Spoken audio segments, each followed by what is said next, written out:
Hello guys, आज आप लोगों के सामने एक सिंदूरदान गीत सुनाने जा रही हूँ। आप लोगों को, मुझे उम्मीद है कि आप लोगों को पसंद आएगा। प्लीज़ वीडियो पसंद आएगा तो लाइक शेयर और कमेंट कीजिएगा।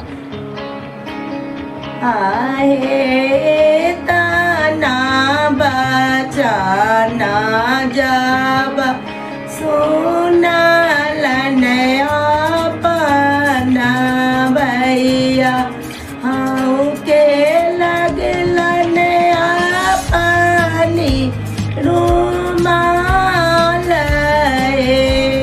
आए एतना बचाना जब सुनालन गीत भैया हाँ के लगलन पानी रुमाल आए काए लगी हाँ कई सरबा अपनी रुमाल आज भरा महीनी तो हार